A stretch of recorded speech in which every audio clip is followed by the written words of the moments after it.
하나님의 말씀 같이 나누겠습니다. 하나님의 말씀 신약성경 디모데후서 3장 14절부터 17절 말씀까지 보겠습니다.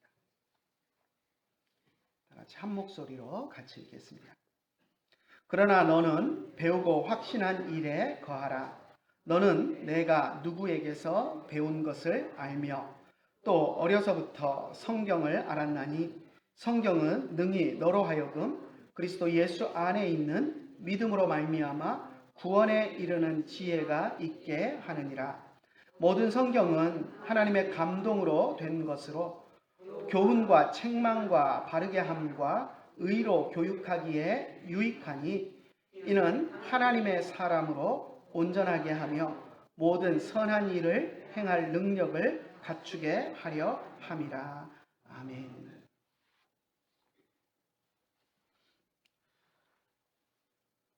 지난 시간까지 우리가 사도신경 강의를 마쳤고요. 오늘부터는 우리 기독교의 교리의 가장 핵심되는 부분들을 좀 짚어가면서 여러분과 좀 나누고자 합니다. 그래서 첫 번째로 선택한 것이 성경은 하나님의 말씀이다라고 하는 주제를 택했습니다. 그래서 오늘 말씀 제목을 하나님의 말씀인 성경이라고 정했고요. 그리고 디모데후서 3장 말씀을 우리가 함께 읽었습니다. 요즘 우리가 언론이나 우리 주변을 둘러보면 소설가 한강 씨가 노벨상을 탄 것으로 인해서 세상이 떠들썩한 것을 보게 됩니다. 어떤 사람들은 한강의 소설에 나타난 문학적인 표현이 성경에 나타난 표현과 비슷하다, 이렇게 비교를 하는 사람들도 있습니다.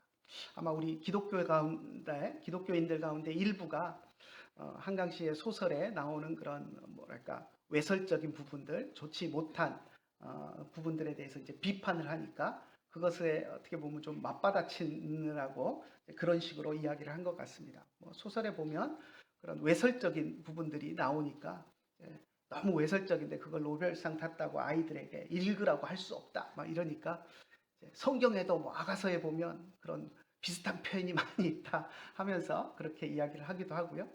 또 그 소설에 보면 처제와 불륜을 하는 그런 장면들이 노골적으로 이렇게 묘사가 되어 있습니다. 그래서 그런 것들을 어떻게 아이들에게 읽으라고 할 수 있느냐 이러고 이제 비판을 하니까, 또 성경에 보면 창세기 38장에 시아버지가 며느리 다말하고 동침하는 게 나오지 않느냐 그러면서 성경에도 그런 내용이 있다 막 이렇게 비교하면서 이야기하는 사람들이 있는 것들을 보게 됩니다.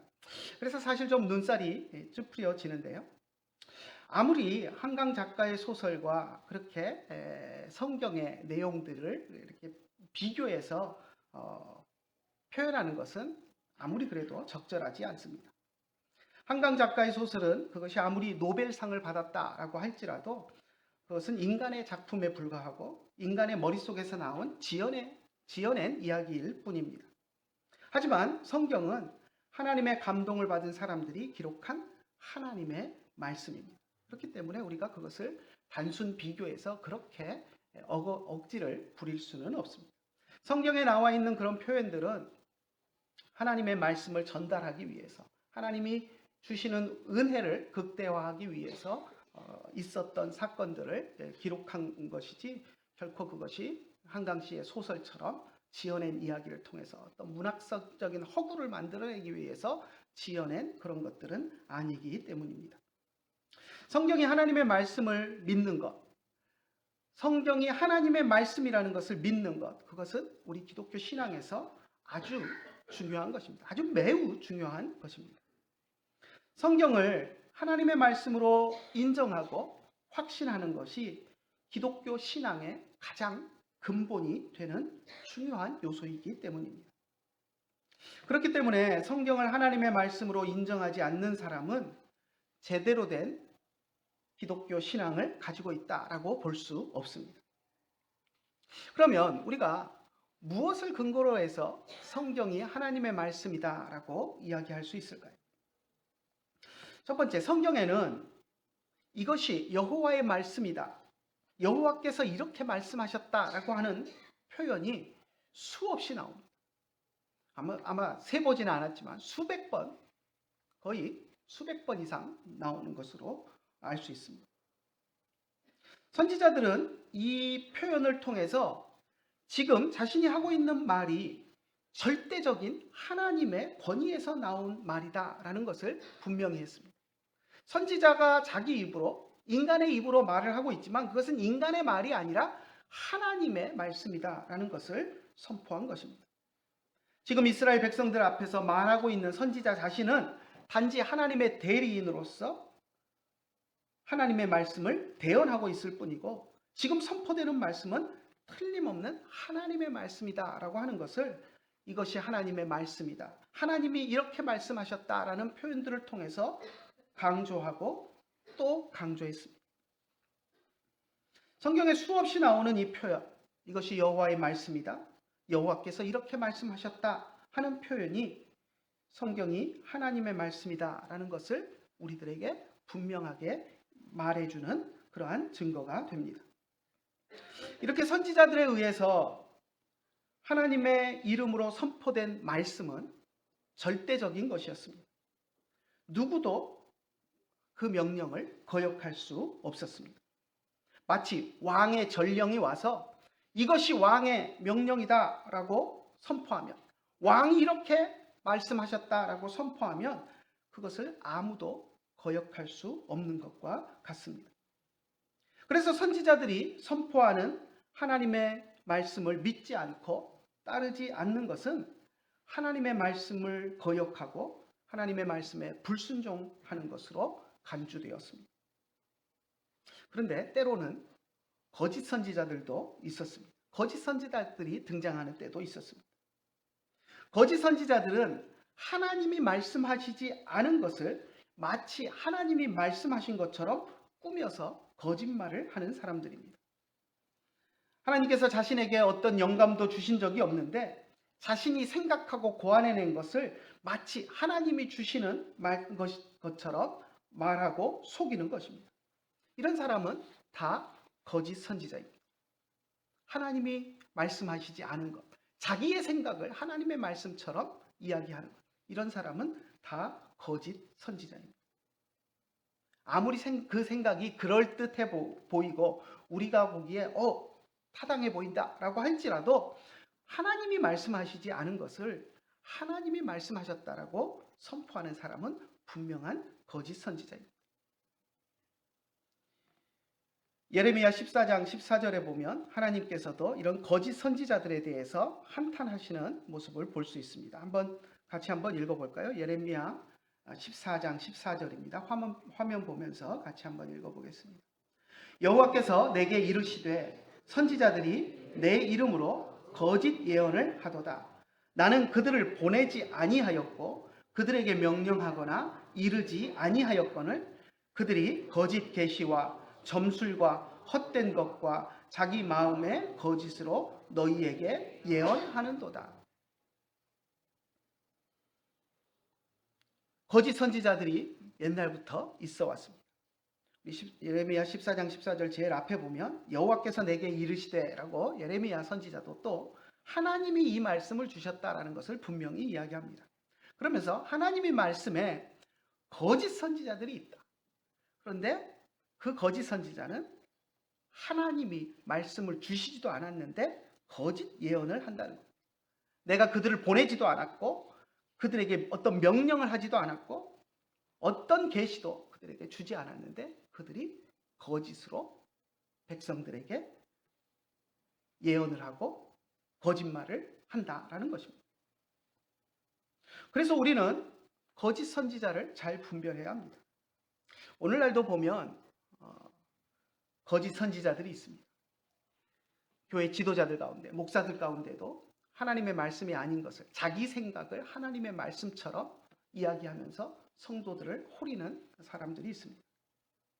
예전에 제가 어떤 다른 교회 다니는 분하고 우연히 상담을 한 적이 있었는데 그분이 고민하면서 이야기하는 것이 자기가 지금 멀쩡히 다른 교회 잘 다니고 본인 교회 출석 잘하고 있는데 어느 이제 다른 교회를 잠시 방문을 할 일이 있어서 방문을 했었답니다. 그래서 몇 주 그 교회를 이제 다녔는데, 그리고 이제 본교회로 돌아가려고 하니까 그 교회 몇 주 참석했던 그 교회 목사님이 부르더니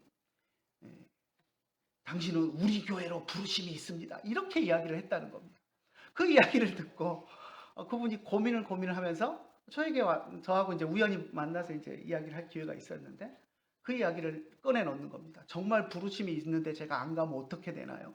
이렇게 이야기를 하는 겁니다. 그래서 제가 단호하게 그건 잘못된 말이고 그런 교회는 그 목사에게는 절대 가지 말라고 제가 조언을 해드렸습니다. 여러분, 하나님이 그렇게 말씀하실까요? 멀쩡히 다른 교회 다니는 사람을 그 성도는 우리 교회에 부르심이 있으니까 우리 교회에 와야 된다, 당신은 우리 교회에 와야 됩니다, 이렇게 하나님이 그 목사님에게 말씀을 주셨을까요? 절대 그럴 리 없습니다. 그런 말을 했다면 그것은 자기 생각을 지어내서 하나님의 말씀처럼 거짓으로 이야기하는 분명한 거짓 선지자입니다. 우리는 우리 시대를 살아가면서도 그런 잘못된 거짓 선지자들의 말에 우리가 분별력이 있어야 합니다. 왜냐하면 하나님께서는 거짓 선지자들을 멸하실 뿐만 아니라 거짓 선지자들을 따라가는 자들도 함께 멸하신다고 하시기 때문입니다. 예레미야서 27장 15절을 한번 같이 읽어봅시다. 이는 여호와의 말씀이니라. 내가 그들을 보내지 아니하였거늘 그들이 내 이름으로 거짓을 예언하니 내가 너희를 몰아내리니 너희와 너희에게 예언하는 선지자들이 멸망하리라. 선지자만, 거짓 예언을 하는 선지자만 멸망한다라고 이야기하지 않고 그 선지자의 말을 따라서 가는 너희도 멸망할 것이다 라는 경고를 주고 있습니다. 여기서 첫 줄에는 여호와의 말씀이니라, 이것이 여호와의 말씀이다 라고 하나님의 말씀임을 분명히 선포하죠. 내가 그들을 보내지 아니하였는데 그들이 내 이름을 들먹이며 내 이름을 가지고 거짓말을 한다. 그건 분명히 거짓 선지자라는 겁니다. 그리고 하나님이 그 거짓 선지자를 멸망을 시키실 텐데 그 거짓 선지자의 거짓에 속아서 그를 따라가는 자들도 함께 멸망시키실 것이다 라고 이야기합니다. 그래서 우리는 거짓 선지자인가 아닌가를 잘 분별하고 그 말씀을 받아야 합니다. 하나님께서는 선지자들에게 주셨던 말씀을 책으로 기록하라 라고 명령하셨습니다. 그래서 선지자들은 이스라엘 백성에게 그냥 단회적으로 외치고 그것을 끝내는 것이 아니라 외칠 뿐 아니라 또 그것을 기록하여서 후대에 남기게 됩니다. 자신들이 이스라엘 백성에게 외쳤던 말씀을 기록하여 성경으로 남겼습니다. 그것이 오늘날 우리들에게 들려있는 성경입니다. 이사야서 30장 8절 한번 같이 읽어볼까요? 이제 가서 백성 앞에서 서판에 기록하여 책에 써서 후세에 영원히 있게 하라. 하나님이 이사야 선지자에게 이스라엘 백성을 향해서 외치는 그 말을 서판에, 오늘날은 뭐 종이 질도 좋고 종이도 있고 컴퓨터도 있어 타이프를 쳐서 파일로 저장할 수도 있지만 이 시대에는 글로 써서 기록할 수 있는 매체가 그렇게 많지 않았습니다. 뭐 우리가 잘 아는 파피루스, 양피지, 성경이 양피지에 많이 기록되었었죠. 근데 특이하게 이사야 선지자에게는 서판에 기록하라라고 이야기합니다. 예전에 보면 그 점토판에다가 목 같은 걸로 새겨서 글을 써서, 요즘도 이제 고고학적 발굴에 의해서 옛날 1000년, 2000년 전에 그런 서판들이 발견되는 일들이 있는데 이사야 선지자에게는 서판에 기록하여 후대에 남겨라 라고 말씀을 하셨습니다. 성경 말씀을 서판이 되었건 양피지가 되었건 파피루스가 되었건 기록하여서 남기라 라고 말씀하셨습니다. 이렇게 성경 말씀을 기록한 사람은 분명히 사람입니다. 이사야 선지자도 하나님의 명령을 받아서 이사야 선지자가 직접 서판에 하나님의 명령을 기록했을 것입니다. 하지만 그 기록된 말씀은 사람의 말이 아니라 하나님의 말씀입니다. 왜냐하면 하나님께서 인간 저자에게 그것을 기록할 수 있도록 영감을 주셨기 때문입니다. 그리고 그것을 성경책으로 기록하여 후세에 전하라고 명령하신 분이 하나님이시기 때문에 그 기록한 내용, 설령 기록은 인간의 손으로 기록했을지라도 그 기록된 내용은 하나님의 말씀입니다. 신약 성경을 보면 구약의 모든 말씀이 다 하나님의 감동으로 기록된 하나님의 말씀이다라는 사실을 가르치는 구절들이 많이 있습니다. 오늘 우리가 읽은 디모데후서 3장의 말씀도 그 중에 하나입니다. 3장 16절 우리 다시 한번 읽어볼까요? 모든 성경은 하나님의 감동으로 된 것으로 교훈과 책망과 바르게 함과 의로 교육하기에 유익하니. 15절도 한번 읽어봅시다. 또 어려서부터 성경을 알았나니 성경은 능히 너로 하여금 그리스도 예수 안에 있는 믿음으로 말미암아 구원에 이르는 지혜가 있게 하느니라. 15절에서도 그렇고 16절에서도 그렇고 성경이라고 표현을 하고 있습니다. 성경. 물론 헬라어 단어로 보면 두 단어는 다른 단어를 쓰고 있습니다. 하지만 하나님이 우리에게 기록하여 주신 성경, 구약 성경을 의미하는 것을 우리는 분명히 알 수 있습니다. 성경을 이야기하면서 성경이 하나님의 감동으로 된 것이다 라고 분명하게 이야기했습니다. 모든 성경은 구약 성경을 지칭하는 것입니다. 왜냐하면 아직 이 시대에는 신약 성경이 기록되지 않았고 또 기록된 것이 있더라도 성경으로 인정을 완전히 받기 전이기 때문에 지금 디모데 후서에서 이야기하고 있는 또 신약 성경에서 이야기하고 있는 성경이라고 기록된 것들은 구약 성경을 이야기하는 것으로 우리가 이해하면 됩니다. 바울은 모든 성경, 모든 구약의 성경들이 하나님의 감동으로 된 것이다 라고 말했습니다. 성경 말씀이 하나님의 말씀인 이유는 하나님이 주신 감동을 받은 사람들이 그 하나님의 주신 감동에 따라서 기록을 했기 때문입니다. 베드로후서 말씀을 한번 볼까요? 베드로후서 1장 21절을 한번 읽겠습니다. 베드로후서 1장 21절 한번 같이 읽어봅시다. 예언은 언제든지 사람의 뜻으로 낸 것이 아니요 오직 성령의 감동하심을 받은 사람들이 하나님께 받아 말한 것입니다. 여기서도 예언이라고 이야기하고 있지만 이 예언도 구약 성경에 기록된 것들을 이야기합니다. 베드로 사도가 성경이 성령의 감동하심으로 기록된 하나님의 말씀이다라는 것을 분명하게 이야기합니다.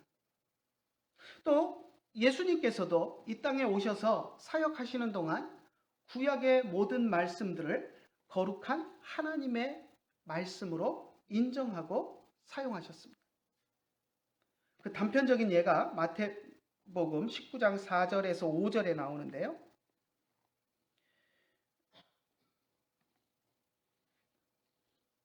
제가 기록을 안 해놨나 보네요.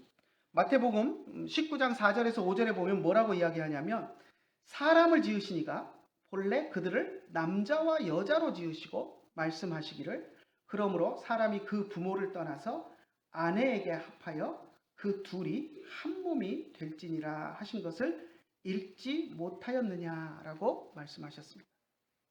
사람을 지으신 이가 누구죠? 하나님이시죠.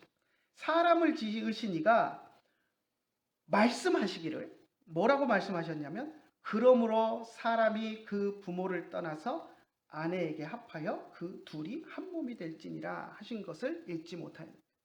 그러니까 구약 성경에서 하신 이 말씀을 예수님은 그것을 하나님이 하신 말씀이다라고 분명하게 이야기하고 있습니다. 구약 성경에 보면 이 구절을 찾아가서 보면 이것이 하나님이 직접 말씀하셨다라는 내용은 그 안에 없습니다. 하지만 예수님께서는 그 말씀을 인용하시면서 그것이 하나님의 말씀이다라고 분명하게 선언하셨습니다. 구약에 기록된 말씀을 예수님도 한치의 의심 없이 이것은 하나님의 말씀이다라고 분명하게 선언하셨습니다. 우리가 구약 성경을 이야기할 때 구약 성경이 언제, 구약 성경 39권이 언제 우리들에게 성경으로 확정이 되었느냐 하는 이야기들을 우리가 이제 신학교에서 사본학, 이제 그 정경론으로 많이 배우는데요. 이제 사실 그래서 이제 자유주의 신학자들 가운데는 성경을 결국 인간들이 모아놓은 것 아니냐 이런 주장들을 하기도 합니다. 그런데 그리고 이제 공식적으로 우리에게 알려져 있기는 얌리아 회의라고 하는데 예수님이 오신 이후에 서기 70년경에 유대교 랍비 회의라고 할 수 있는 그 얌리아 회의에서 구약 성경을 39권을 구약 성경으로 인정하기로 확정을 하는 그런 모습을 보여줍니다. 그래서 그 이후에 구약 성경 39권이 확정되었다. 이렇게 이제 학적으로는 이야기를 합니다. 하지만 그러면 그 이전에는 구약 성경이 확정된 게 아닌 거 아니냐? 그 회의를 통해서 인간이 확정한 것 아니냐 하고 주장하는 사람들도 있습니다. 하지만 그 주장은 옳지 않습니다. 왜냐하면 그 회의에서 확정을 했다라는 것은 공식적으로 선언을 한 것이지 그 이전부터 이미 구약 성경의 39권은 유대 사회 속에서 하나님의 말씀으로 분명히 인정되어 오고 있었습니다. 물론 그 외에 구약 성경 39권 외에 외경이라고 불리우는 것들도 사람들에게 읽히고 있었지만 분명하게 그 외경들은 정경 39권과는 구분되어 있었습니다. 우리가 그 로마 시대 알렉산드리아 지역에서 70인역 성경이라고 하는 성경이 번역이 됩니다. 히브리어를 다 잃어버린 유대인들에게 히브리어 구약 성경을 자녀들에게 가르치기 위해서 그 당시에 공용어였던 헬라어로 이제 번역을 해서 70인역 성경이라는 것이 등장하는데요. 그 안에 보면 구약 39권 외에 오늘날 우리가 외경이라고 불리우는 책들도 번역이 되어 들어가 있는 것들을 보게 됩니다. 그래서 사람들은 70인역의 외경이 있으니까 외경을 인정해야 되는 것 아니냐 하고 이야기를 하는 사람도 있지만 전혀 우리가 그 의견을 받아들일 수 없는 것은 그 당시에 그 70인역을 번역할 때에도 이미 39권에 대한 정경성은 분명히 가지고 있었습니다. 그런데 이제 번역을 하는 그 70인의 번역위원들이 번역을 해놓고 나서 이제 멈추지 않고 더 번역을 했습니다. 이제 제가 생각할 때는 오늘날의 그런 상식으로 보면 번역을 39권 다 하고 그것으로 끝 하면 어떻게 됩니까? 일이 끝나잖아요. 일이 끝나면 돈을 더 못 받잖아요. 그러니까 뭔가를 더 번역을 해야 계속해서 이제 그 일을 더 할 수 있고 돈을 받을 수 있으니까 번역료를 받을 수 있으니까 아마도 번역하는 사람들이 외경으로 분류되어 있는 권위가 떨어지는 것으로 분류되어 있는 것들까지도 번역해서 그 안에 꾸역꾸역 가져다 넣은 것 결과로 70인역 성경의 외경들이 다수의 외경들이 포함이 되었던 것으로 생각할 수 있습니다.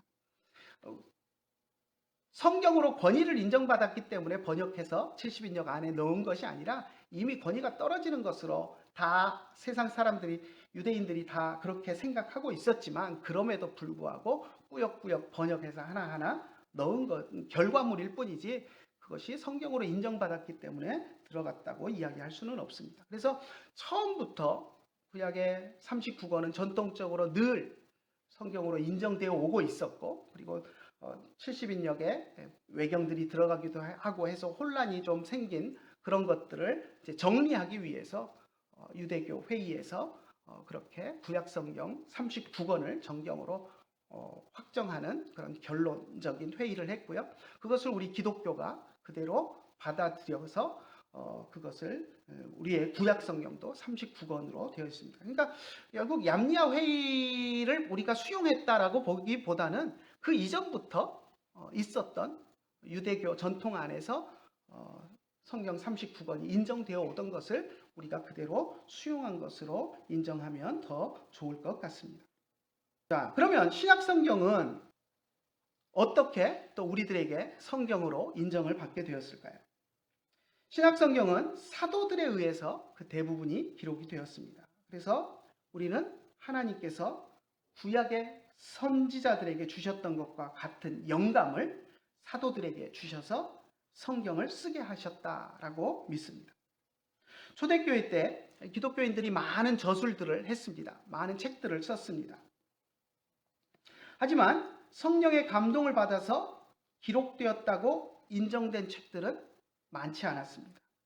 성령의 영감을 받아서 기록되었다고 인정되지 못하는 책들은 차츰 성도들의 관심 밖으로 밀려났고, 그리고 다른 사도들이 저술한 성령의 영감을 받아서 저술한 성경들과 거리가 내용적으로 틀리고 차이가 나고 잘못된 부분이 있는 책들은 점점 외면을 받았고, 그래서 초대교회 역사 속에서 사도들의 저작물들 가운데 모든 성도들이 성령의 감동하심을 받아 기록된 것으로 인정되는 것들이 남아서 오늘날 우리들에게 인정되는 27권의 신약 성경으로 자리 잡게 되었습니다.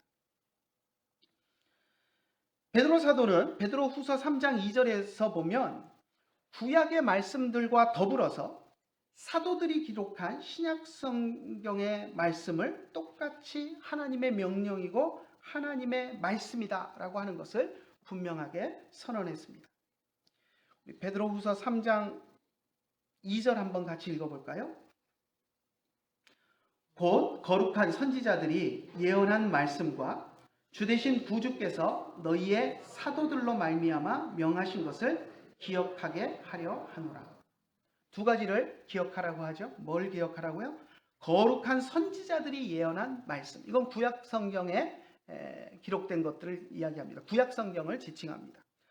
구약의 선지자들이, 거룩한 선지자들이 예언하여 기록한 구약 성경 말씀을 기억하고, 또 주되신 구주께서, 예수님께서 너희의 사도들로 말미암아 명령하신 것, 사도들을 통하여서, 예수님이 사도들을 통하여서 명령하신 것, 그것을 기억해라 라고 이야기를 합니다. 그러니까 구약 성경과 신약에서 사도들이 기록한 사도들의 글들을 같은 권위로 동등하게 취급하고 있는 것을 우리가 볼 수 있습니다. 베드로후서 3장 15절에서 16절에서는 특별히 사도 바울의 서신을 구약 성경과 똑같은 하나님의 영감으로 기록된 권위 있는 말씀이다라고 이야기하고 있는 것을 보게 됩니다. 한번 읽어볼까요? 우리가 사랑하는 형제 바울도 그 받은 지혜대로 너희에게 이같이 썼고 그 모든 편지에도 이런 일에 관하여 말하였으되 그 중에 알기 어려운 것이 더러 있으니 무식한 자들과 굳세지 못한 자들이 다른 성경과 같이 그것도 억지로 풀다가 스스로 멸망에 이르느니라. 사도 바울이 하나님으로부터 받은 지혜대로, 하나님의 영감을 이야기하죠. 영감을 받아서 하나님으로부터 받은 그 지혜대로 사도 바울이 편지를 썼다는 겁니다. 그 편지를 하나님의 말씀으로 인정하고, 그리고 그것을 똑같이 구약 성경과 같이 취급하는데요. 16절에 보면 구약 성경을 어떤 사람들이 성령의 감동으로 받은 이 구약 성경을 억지로 자의적으로 풀다가 멸망하는 것처럼 사도 바울이 쓴, 성령의 영감을 받아서 쓴 그 편지도 어떤 사람들이 억지로, 하나님의 영감으로 된 이것을 자의로 억지로 풀다가 멸망에 이를 수 있다라고 하면서 구약 성경의 말씀과 사도 바울이 쓴 서신서를 동급으로 같이 놓고 하나님의 권위에 있는 하나님의 말씀으로 인정하고 이야기하고 있는 것들을 보게 됩니다.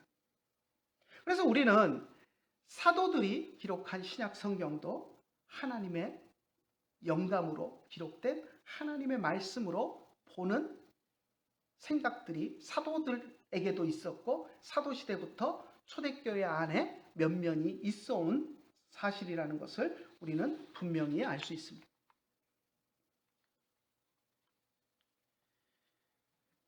또 사도 바울은 디모데전서 5장 18절에 보면 구약성경 신명기와 함께 누가복음의 말씀을 인용하면서 성경에 일렀으되라고 이야기를 합니다.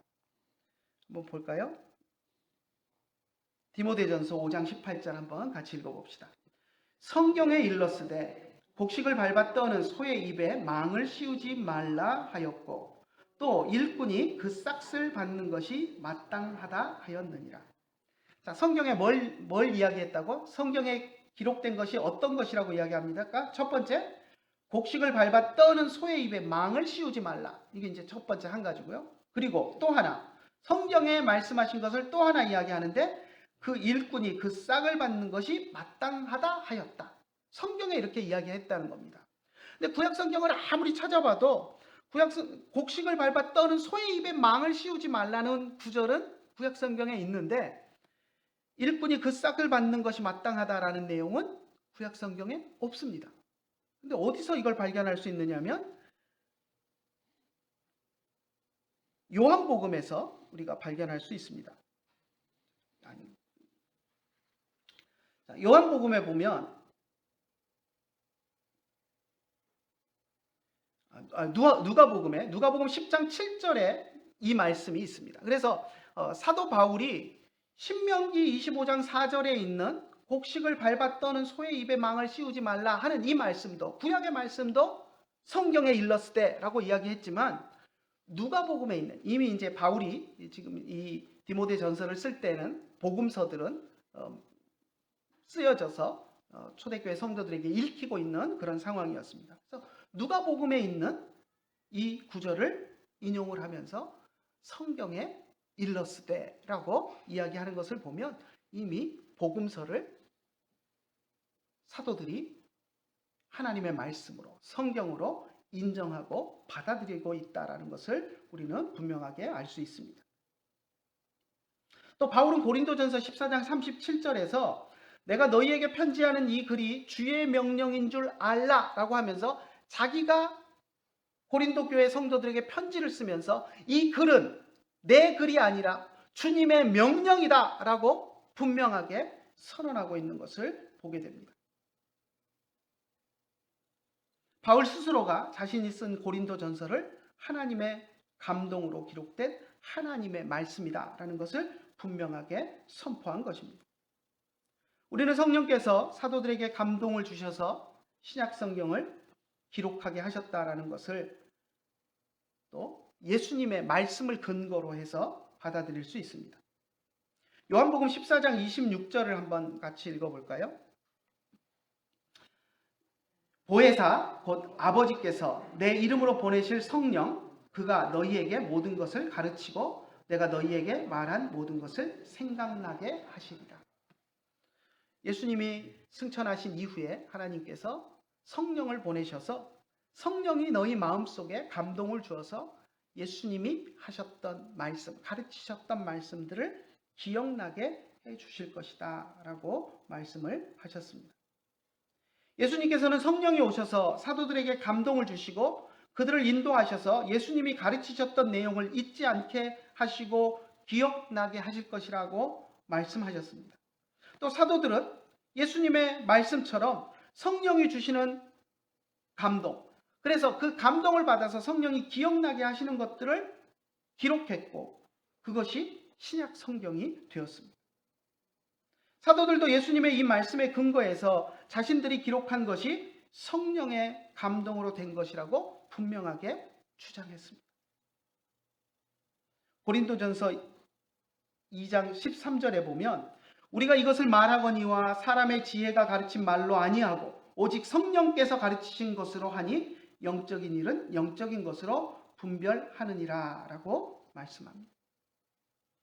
우리가 사람의 지혜로 가르친 것이 아니다. 성령이 우리에게 주신 것들을 통하여서 너희들에게 말하고 가르쳤다라고 분명하게 이야기하고 있습니다. 지금까지 말한 것들을 통해서 우리는 신구약 성경이 모두 객관적으로 하나님의 감동으로 기록된 하나님의 말씀이다라고 하는 것을 동의하고 수긍할 수 있습니다. 하지만 성경 말씀을 내 삶 속에 하나님의 말씀으로 받아들이는 것은 또 다른 문제입니다. 그냥 그래 그렇게 이렇게 설명하는 거 보니 그렇게 보니까 구약성경 신약성경 하나님의 말씀이겠네 하고 인정하고 동의하는 것과 그것을 정말 내 삶 속에 하나님의 말씀으로 받아들여서 순종하며 살아가는 것은 별개의 것이라는 것입니다. 성경 말씀을 하나님의 말씀으로 확신하고 그 말씀대로 살아가려고 노력하는 것은 성령이 우리 안에 오셔서 성경 말씀을 하나님의 말씀으로 확신하고 믿게 해주시고 그것을 받아들일 수 있게 해주실 때만 가능합니다. 그렇지 않으면 그냥 머리로 논리적으로 이렇게 설명하니까 그러니까 하나님의 말씀이라고 할 수 있겠네 하고 인정하는 것과는 다른 차원입니다. 성령의 역사 없이 우리는 성경 66권 모든 말씀을 하나님의 말씀으로 인정하고 받아들일 수는 없습니다. 성령이 우리에게 오셔서 그것을 가르치시고 감동을 주셔야 우리가 성경 말씀을 하나님의 말씀으로 인정하고 그 앞에 무릎을 꿇게 되는 것입니다. 하나님께서 자신의 택한 자들에게 성령을 주실 때 성령의 인도하심을 받은 사람들이 성경 66권의 말씀을 하나님의 말씀으로 확신하고 그 말씀대로 따라 살려고 노력하게 됩니다. 그러면 성령은 언제 우리의 마음속에 오셔서 성경이 하나님의 말씀이다 라고 증언하실까요? 어느 날 갑자기 우리가 아무것도 하지 않고 있는데 짠 하고 우리의 마음속에 오셔서 성경이 하나님의 말씀이니 그것을 의심 없이 믿어라 이렇게 말씀하실까요? 그렇게 말씀하시지 않습니다. 꿈에 나타나셔가지고 성경이 하나님의 말씀이니 믿고 따르거라 하고 꿈에 현몽하셔서 말씀을 하실까요? 그렇게 하시지 않습니다. 우리가 성경에 대한 관심을 가지고 성경을 찬찬히 읽어나갈 때 그것이 다 이해가 되지 않더라도 읽으면서 하나님의 뜻을 발견하려고 노력할 때 성령이 우리 마음속에 오셔서 그 성경이 하나님의 감동으로 쓰여진 하나님의 말씀이다라는 것을 가르쳐 주시고 그것을 깨닫게 하시는 것입니다. 그러면 우리는 성경이 다른 책들과 다른 하나님의 말씀을 기록한 책이다라는 것을 우리는 분명하게 인정하고 확신하게 됩니다. 성경을 읽어가면서 그런 체험을 하시는 여러분들이 되시기를 간절히 축원합니다. 성령의 감동을 받지 못한 채 자신의 이성으로 성경을 논리적으로 따지고 평가하려는 사람들이 세상에는 많이 있습니다. 그런 사람들은 자유주의 신학으로 빠지고 그리고 그 성경을 쪼가리를 내가지고 해괴한 소리들을 해나갑니다. 어떤 사람들은 성경을 일반 문학작품처럼 여깁니다.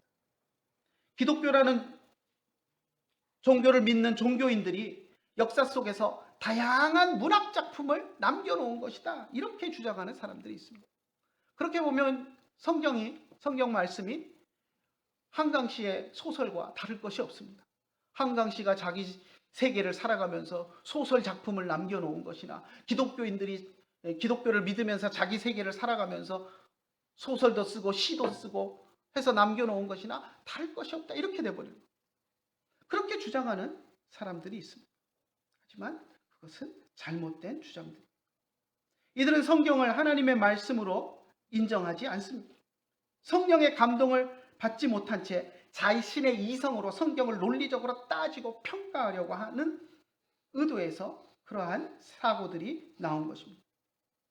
또 어떤 사람들은 구약 성경 가운데 하나님이 직접 말씀하신 것은 하나님의 말씀이고 그렇지 않은 것은 하나님이 이렇게 말씀하셨느니라 하고 그 뒤에 나오는 그것만 하나님의 말씀이고 일반적인 역사서술이나 이런 것들은 하나님의 말씀이 아니다 이렇게 주장하는 사람들도 있습니다.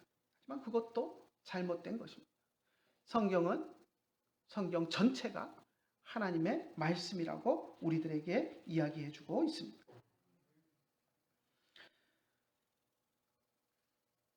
또 어떤 사람들은 신약의 성경에 대해서도 어떤 부분은 하나님의 말씀이지만 어떤 부분은 아니다라고 이야기합니다. 예를 들면 복음서에서 예수님이 직접 하신 말씀은 하나님의 말씀이고 그렇지 않고 예수님의 행적을 기록한 것은 그건 하나님의 말씀 아니다. 이렇게 주장하는 사람들도 있습니다. 오늘날 어떤 기독교인이 자기 마음에 드는 축복의 구절과 은혜의 말씀들은 하나님의 말씀들이라고 생각합니다. 성경 읽다 보면 좋은 말 나오면 그래 이건 하나님의 말씀이지. 내가 너를 창대케 하리라 이러면 그래 하나님의 말씀이지 하고 받아들이는데, 성경 가운데 하나님이 죄를 지적하고 꾸짖고 하는 말씀이 있으면 그 말씀에 찔림을 받으면 그 말씀은 하나님 말씀 아니라고 뒤로 자꾸 돌려놓는 그런 사람들이 있습니다. 하지만 축복의 말씀도 하나님의 말씀이고 저주하고 꾸짖는 말씀도 하나님의 말씀입니다. 또 어떤 사람들은 성경 말씀이 옛날 그 시대 구약 시대에는 하나님의 말씀이었지만 오늘날 우리들에게는 하나님의 말씀이 아니다라고 이야기합니다. 그러니까 구약 시대에는 그걸 그 시대 사람들은 지켰어야 되지만 오늘날 우리는 안 지켜도 상관없다 하는 해괴한 논리들을 펴나갑니다. 하지만 여전히 오늘날도 1세기의 하나님 말씀이었던 것이, 기원전 1000년, 2000년의 하나님 말씀이었던 것이 오늘날도 여전히 하나님의 말씀입니다. 20세기 가장 유명한 신학자로 꼽히는 칼 바르트라는 사람이 있습니다. 그 이전에 18세기, 19세기에 자유주의 신학이 물결치면서 많은 사람들이 하나님 자체를 부정하는 것과는 다르게 칼 바르트는 신정통주의라는 이름으로 이제 분류가 됩니다. 그러니까 정통주의는 아니고 정통신학은 아니지만 자유주의로 물들었던 것을 다시 새롭게 정통주의를 세웠다 이런 의미로 신정통주의라고 이야기를 하는데 그 좋은 의미로 붙인 거 아닙니다. 정통주의를 흉내내지만 이건 뭔가 정통주의와는 다른 이상한 변종이다라는 것을 이야기하고 있는 것입니다. 자유주의 신학자들이 성경을 완전히 문학작품 취급하고 하나님의 말씀이라는 것을 완전히 부정했던 것과는 조금 다르게 그는 성경이 그 자체로서 하나님의 말씀이라고 인정하지는 않았는데 믿는 사람들이 성경을 대면하면서 그 의미를 깨달으면 비로소 그때 그것이 그 사람에게 개인적으로 하나님의 말씀으로 작용한다. 이런 해괴한 소리를 했습니다. 그러니까 궁극적으로는 성경 66권 그 자체가 하나님의 말씀은 아니다라고 이야기를 하는 것입니다. 그러니까 우리가 칼 바르트의 신학을 받아들일 수가 없는 것입니다. 우리는 성경 66권 모두를 그대로 하나님의 말씀으로 믿기 때문입니다. 신구약 성경 66권은 분명히 하나님의 말씀입니다. 성령의 감동을 받은 저자들에 의해서 기록되었습니다. 성령의 감동을 받았다고 해서 불러주는 대로 토시 하나 안 틀리게 그렇게 적은 것은 결코 아닙니다. 물론 성경의 일부분은 그렇게 기록된 것도 있습니다. 하나님이 직접 불러주셔서 받아 적어라 라고 해서 그렇게 적힌 부분도 부분적으로 있습니다. 하지만 대부분의 성경은 그렇게 기록되지 않았습니다. 하나님께서 각 저자에게 영감을 주셨고 그 영감을 받은 저자들은 자기의 고유한 언어로, 자기의 고유한 필체로 성경을 기록했습니다. 그러다 보니까 사도 바울처럼 고급 교육을 받은 사람은 서신서를 적을 때 문맥도 그렇고 모든 것들이 깔끔하게, 필체도 그렇고 아주 미려한 필체를 통하여서, 수사학적 기법을 통하여서 성경을 적었습니다. 하지만 베드로처럼 교육을 많이 받지 못한 사람은 베드로 전후서를 읽어보면, 원문으로 읽어보면, 물론 이제 번역한 한글 성경은 번역자들이 잘 다듬어서 번역을 해서 그런 것들이 느껴지지 않지만 헬라어 원문으로 읽어보면 바울의 필체와 베드로의 필체는 너무 다르게 느껴집니다. 그래서 바울의 서신들은 고급, 어떻게 보면 학자가 쓴 기록이라고 생각한다면 베드로 전후서는 그냥 동네 아저씨가 편지를 쓴 것 같은 그런 투박함이 있는 것이 사실입니다. 그럼에도 불구하고 베드로 전후서도 하나님의 말씀이고 사도 바울의 서신들도 하나님의 말씀입니다. 하나님께서는 그 각자 저자의 언어 방식을 통해서 하나님의 말씀을 기록하게 하셨습니다. 성경은 하나님의 말씀입니다. 그렇기 때문에 성경 말씀을 받아들이지 않거나 부정하거나 성경과 다른 소리를 하거나 성경을 통해서 하나님이